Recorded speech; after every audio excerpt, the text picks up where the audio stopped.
मेरे एक फ्रेंड ने रिसेंटली मुझे कॉल किया कि उसने सिप खुलवानी है 10,000 रुपए की अपने न्यूबॉर्न बच्चे के लिए। तो उसने पूछा कि उसे कौन से म्यूचुअल फंड में पैसे इन्वेस्ट करने चाहिए और जब उसका न्यूबॉर्न 20 साल का हो जाएगा तो वो अमाउंट कितना हो जाएगा। तो मैं उसे म्यूचुअल फंड एक्सप्लेन करने लग गया। इस पर उसने मुझसे काफी क्वेश्चंस पूछे कि 20 साल में रिटर्न कितना होगा, अगर उतने पैसे मुझे नहीं मिले तो, अगर मैं पैसे निकालूं और उस वक्त मार्केट डाउन हुई तो क्या होगा, पैसे निकालने पर टैक्स कितना लगेगा एंड सो ऑन। मुझे लगता है कि ये सवाल आपके भी मन में होंगे, तो मैं इन सारे क्वेश्चंस के आंसर बहुत ही सिंप्लीफाइड वे में एक्सप्लेन करूंगा। तो उस वीडियो को पूरा देखिएगा।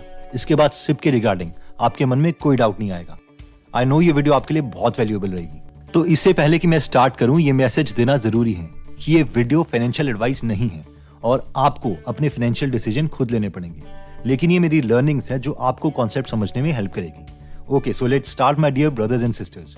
तो सबसे पहले सबसे बेसिक क्वेश्चन से स्टार्ट करते हैं। क्वेश्चन नंबर 1, म्यूचुअल फंड्स हैं क्या और कौन कौन से हैं? तो म्यूचुअल फंड का बेसिक मतलब है कि काफी सारे लोग मिलकर एक प्रोफेशनल को पैसे देंगे और वो प्रोफेशनल अपनी समझ से कंपनीज में पैसे इन्वेस्ट करेगा और जितना प्रॉफिट या लॉस होगा वो सब में उसी रेशो में बांट दिया जाएगा जिस हिसाब से हमने पैसे इन्वेस्ट किए हैं। तो म्यूचुअल फंड्स बेसिकली दो तरीके के होते हैं, actively managed and passively managed mutual funds. Actively managed mutual funds वो हैं जिनमें प्रोफेशनल्स एक्टिवली हर रोज अपना टाइम स्पेंड कर रहे हैं नई नई कंपनीज के शेयर्स ढूंढने के लिए, और पैसिवली मैनेज्ड म्यूचुअल फंड्स वो हैं जिनमें पहले से कोई रूल सेट है कि किस तरीके से पैसे लगेंगे और इसकी वजह से प्रोफेशनल्स को अपना दिमाग नहीं लगाना पड़ता, जिसकी वजह से प्रोफेशनल्स इन फंड्स के लिए कम पैसे चार्ज करते हैं। एक एग्जांपल ले लेते हैं, ICICI prudential technology direct plan growth एक एक्टिवली मैनेज्ड म्यूचुअल फंड है जो हम यहाँ देख सकते हैं। यहाँ पर हम देख सकते हैं कि ये Infosys, HCL, tech Mahindra, TCS जैसी कंपनीज में पैसे इन्वेस्ट कर रहा है। अगर हम इसमें फंड मैनेजमेंट में जाते हैं तो शंकरन नरेन, अश्विन जैन और उनकी टीम हमारे पैसों को इन्वेस्ट करेगी, और अगर हम एक्सपेंस रेशियो को देखें तो वो 0.79% है, यानी इसके लिए ये मैनेजमेंट हमसे 0.79% फीस चार्ज करेगी हर साल। अब हम बात करते हैं नेक्स्ट फंड की।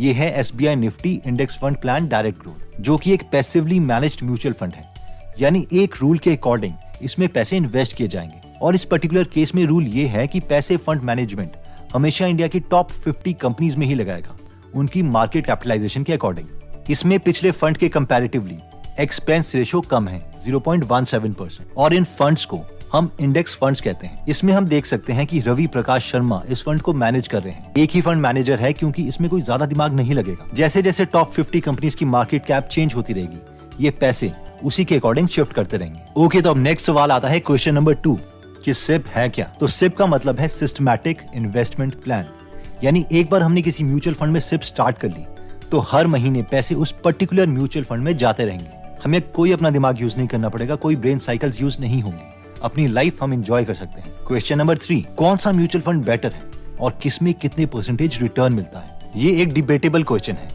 लेकिन अगर मैं अपने प्रेफरेंस की बात करूं तो मुझे इंडेक्स फंड्स पसंद हैं, जैसे कि ऊपर वाला SBI Nifty direct growth plan. अब आप पूछेंगे कि ऐसा क्यों? तो इसके 3 रीजन हैं। रीजन 1, मैंने जॉन बॉगल, जिन्होंने इंडेक्स फंड का कॉन्सेप्ट दिया था, उनकी मैंने काफी बुक्स पढ़ी हैं, उनके इंटरव्यूज देखे हैं, तो उनकी थ्योरी से मैं बिल्कुल सेटिस्फाइड हूँ। तो उनका कहना यह था कि कौन सा म्यूचुअल फंड बेटर करेगा वो हम कह नहीं सकते, और काफी म्यूचुअल फंड्स बीच में बंद हो जाते हैं या किसी और म्यूचुअल फंड में मर्ज हो जाते हैं। तो इसीलिए क्यों हमें होशियारी मानी, चुपचाप से उतने परसेंटेज का रिटर्न ले लो जिससे आपके देश की टॉप कंपनीज ग्रो हो रही हैं। सेकंड रीजन मेरा म्यूचुअल फंड को पसंद करने का ये है कि वॉरेन बफेट ने प्रोटेजे पार्टनर्स नाम के म्यूचुअल फंड के साथ 7 करोड़ रुपए की शर्त लगाई थी कि लॉन्ग रन में actively managed mutual funds better perform नहीं कर सकते, और इसके लिए प्रोटेजे पार्टनर्स ने अपने टॉप 5 म्यूचुअल फंड्स चूज करे थे, और उनमें से एक भी म्यूचुअल फंड इंडेक्स फंड से बेटर नहीं कर पाया। तो जब दुनिया का बेस्ट इन्वेस्टर बोल रहा है कि इंडेक्स फंड में इन्वेस्ट कर लो, तो हम उनके खिलाफ क्यों जाएं?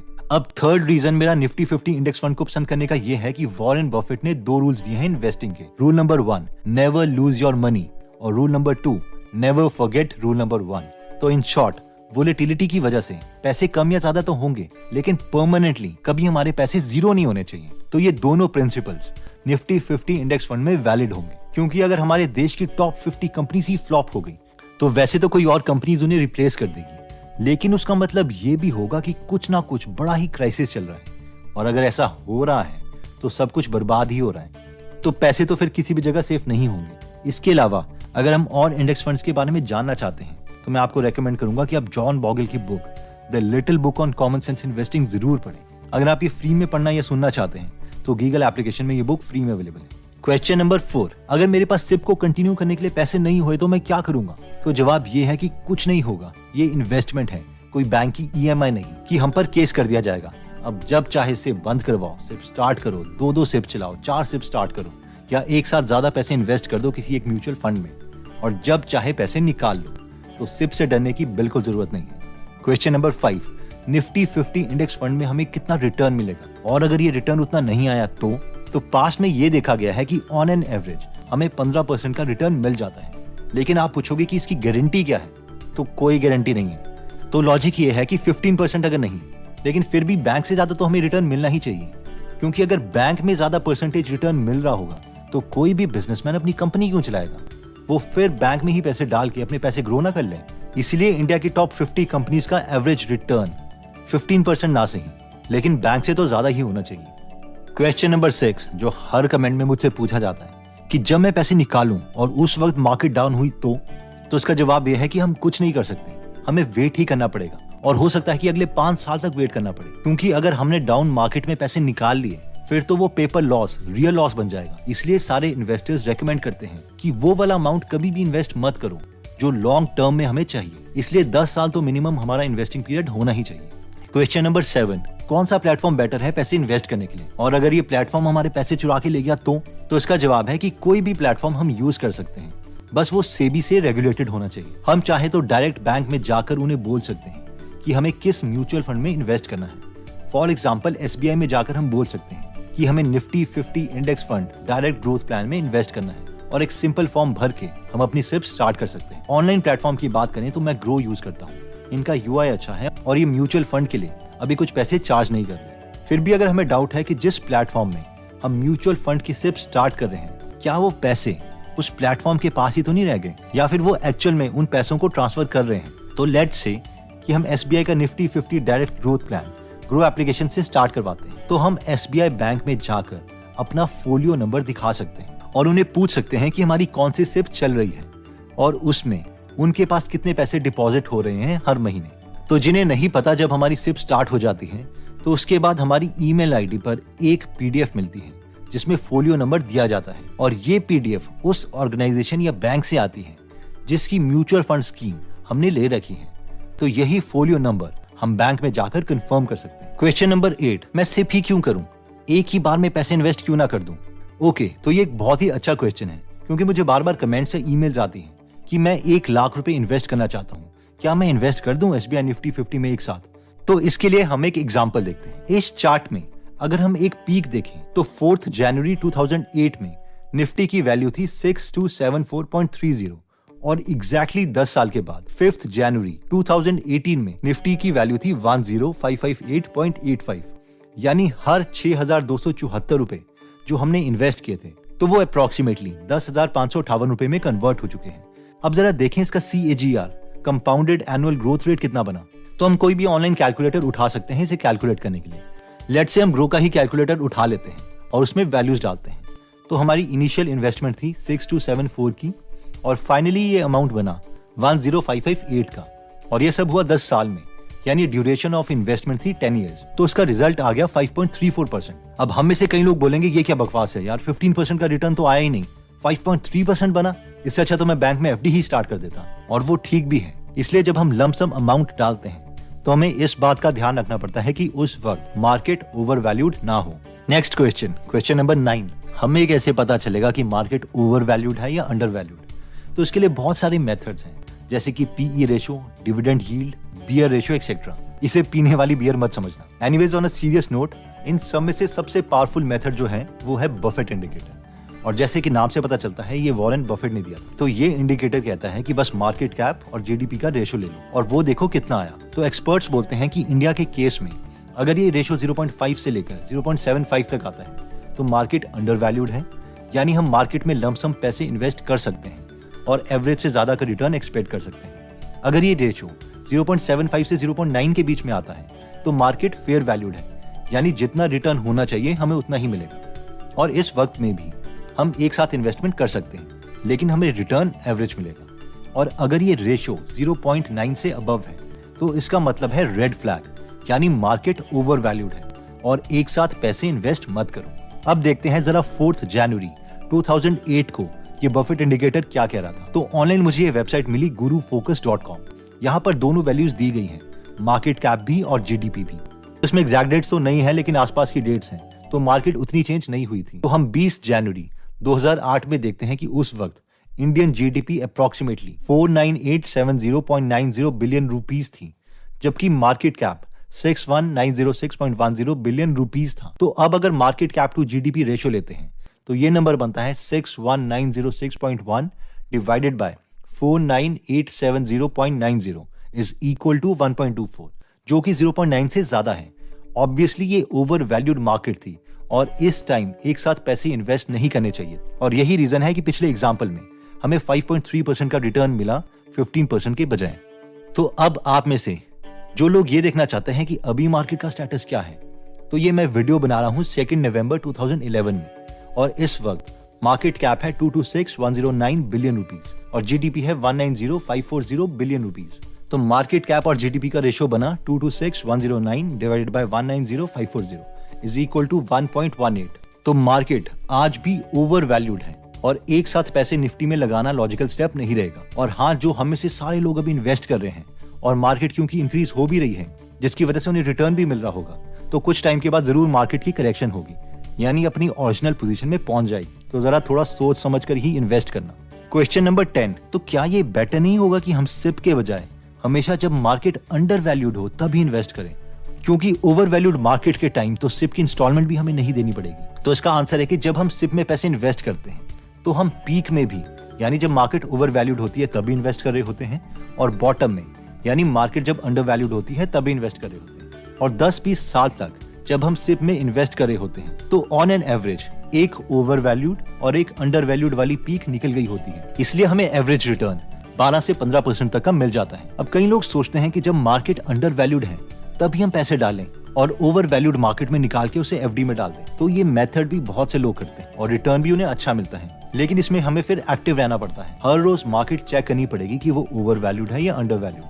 और अभी तो सब बोल देंगे कि हाँ मैं कर लूंगा, लेकिन जब 10, 50, 300 दिन हो जाते हैं तो सब भूल जाते हैं। जो लोग लाइफ में मजा लेना चाहते हैं और इन्वेस्टमेंट में ज्यादा टाइम नहीं लगाना चाहते, उनके लिए सिप ही बेटर है। क्वेश्चन नंबर 11, क्या मैं सिप और वन टाइम पेमेंट दोनों एक साथ कर सकता हूँ? आंसर, हाँ, इसमें कोई प्रॉब्लम नहीं है। आप एक सिप चला सकते हैं, 2 सिप चला सकते हैं, 2 से ज्यादा सिप चला सकते हैं। कोई भी परम्यूटेशन कॉम्बिनेशन जो आप सोच सकते हैं उसे आप कर सकते हैं। क्वेश्चन नंबर 12, मैंने सिप में पैसे इन्वेस्ट किए थे और मेरे पैसे तो कम हो रहे हैं, ये क्या बकवास है? ओके, तो इसे हम कहते हैं वोलेटिलिटी, यानी लोग अपने शेयर्स को बेचकर या खरीद कर शेयर का प्राइस कम या ज्यादा करते रहते हैं। तो इसका रियल एग्जांपल ले लेते हैं निफ्टी का रियल डेटा लेकर। तो इसमें सिर्फ 3 कॉलम है, सिप डेट यानी जब हम पैसे इन्वेस्ट करे हैं, क्यूमुलेटिव इन्वेस्टेड अमाउंट यानी अभी तक हमने कितने पैसे इन्वेस्ट कर चुके हैं, और मार्केट वैल्यू यानी हमारी इन्वेस्टमेंट बढ़कर या कम होकर कितनी हो चुकी है। तो 1/1/2001 को हमने 10,000 रुपए इन्वेस्ट किए थे और उनकी मार्केट वैल्यू थी 10,000 रुपए, और एक महीने के बाद यानी 1/2/2001 में हमने 10,000 रुपए और इन्वेस्ट किए, यानी टोटल हमने इन्वेस्ट कर दिए 20,000 रुपए, और इनकी मार्केट वैल्यू होगी 20,836 रुपए। तो इस वक्त हम खुश होंगे कि चलो कुछ पैसे तो बने। लेकिन अगर आप 2/4/2001 को देखोगे तो आपके 40,000 रुपए 35,828 रुपए में कन्वर्ट हो चुके हैं। 2/7/2001 को देखोगे तो आपके 70,000 64,220 में कन्वर्ट हो गए। और ये है वोलेटिलिटी, और इसी की वजह से सिर्फ हम कंटिन्यू नहीं कर पाते, क्योंकि हम सोचते हैं कि ये लॉस है, जबकि लॉस तभी होगा जब हम पैसे निकालेंगे। और असली में इसके एक रो तो 1 महीना है। 1 महीने में भी हर रोज आप अपना पोर्टफोलियो चेक करते रहोगे और वो कम ज्यादा होता रहेगा, इसलिए हम निराश होते रहेंगे। और ये 2 साल तक चलेगा। 2/6/2003 तक आपने 3 लाख रुपए इन्वेस्ट कर दिए हैं और इसकी मार्केट वैल्यू है 291,071। लेकिन 1/11/2004 में आपके 4,70,000 की वैल्यू 7,32,247 रुपए हो चुकी। इसे फास्ट फॉरवर्ड करते हैं 20 साल के बाद, तो 1/1/2021 तक आप 24,10,000 रुपए इन्वेस्ट कर चुके हो और इसकी वैल्यू हो चुकी है 1,27,49,334 रुपीज। और अगर हम इस वोलेटिलिटी से कंफर्टेबल नहीं हैं तो हमें इन्वेस्ट नहीं करना चाहिए। एक और चीज अगर आपने नोटिस किया होगा तो हमें फायदा तब होता है जब मार्केट अंडर वैल्यूड होती है, यानी डाउन होती है, और उस वक्त जब हम सिप में पैसे इन्वेस्ट करते हैं तो हमें ज्यादा NAVs मिलते हैं।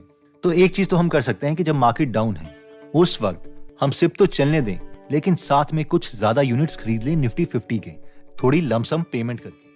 क्वेश्चन नंबर 13, हमारे पैसे कितने हो जाएंगे अगर हम 10,000 रुपए की सिप स्टार्ट कर लेते हैं? तो अगेन डिपेंड करता है कि आप पैसे कब विड्रॉ करते हो। अगर आप ओवर वैल्यूड मार्केट में पैसे निकालोगे तो आपको थोड़ा ज्यादा रिटर्न मिलेगा, अंडर वैल्यूड मार्केट में पैसे निकालोगे तो रिटर्न कम मिलेगा। लेकिन ऑन एन एवरेज ऐसा देखा गया कि 15% तक हमें मिल जाता है। तो अगेन ये श्योरिटी नहीं है, फिर भी अगर हम देखना चाहते हैं तो हम कोई भी सिप कैलकुलेटर ऑनलाइन उठा सकते हैं और उसमें वैल्यूज डाल सकते हैं। फॉर एग्जाम्पल, अगर मैं इसमें मंथली इन्वेस्टमेंट 10,000 रुपीज डालता हूँ, रेट ऑफ इंटरेस्ट 15% डालता हूँ, जो मैं ऑलरेडी डिस्कस कर चुका हूँ कि ये कम और ज्यादा हो सकता है, और मैं टाइम 30 ईयर्स डाल देता हूँ, तो ये अमाउंट 14 करोड़ 1,96,012 रुपीज हो जाएगा। क्वेश्चन नंबर 14, अगर पहले ही हमारा गोल अचीव हो जाता है तो क्या करें?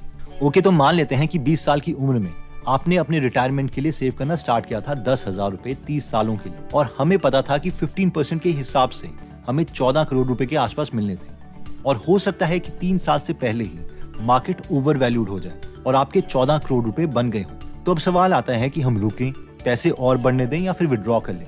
तो आंसर मेरी समझ से ये है कि हमें नहीं पता कि मार्केट आगे बढ़ेगी या कम होगी। तो जब गोल अचीव हो गया है तो लालच क्यों करनी, पैसे निकाल लो और एफडी में डाल दो, खत्म करो और अपनी लाइफ जियो।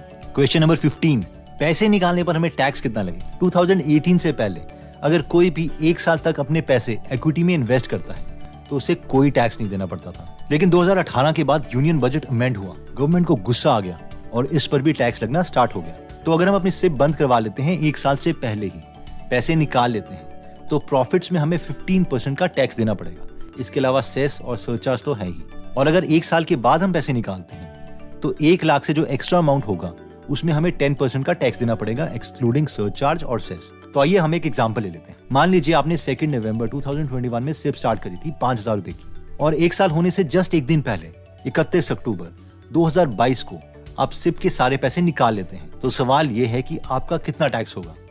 अब क्योंकि हमारी सिप हर महीने की है और हम 12 महीने पैसे दे चुके हैं, यानी 12 × 5,000 = 60,000 रुपए हम दे चुके हैं, और लेट्स से कि उस वक्त इसकी मार्केट वैल्यू 1 लाख रुपए हो चुकी। तो क्योंकि हमने साल से पहले ही पैसे निकाल लिए हैं, तो ये गवर्नमेंट की नजरों में शॉर्ट टर्म कैपिटल गेन है, तो हमें 15% का टैक्स देना पड़ेगा अपने गेन पर। तो हमारा गेन हुआ, जो हमें पैसे मिले थे 1 लाख रुपए माइनस 60,000 रुपीज जो हमने पैसे इन्वेस्ट करे थे, यानी गेन हुआ 40,000 रुपए। तो 15% ऑफ 40,000 इज 6,000 रुपीज, और यही हमारा टैक्स है।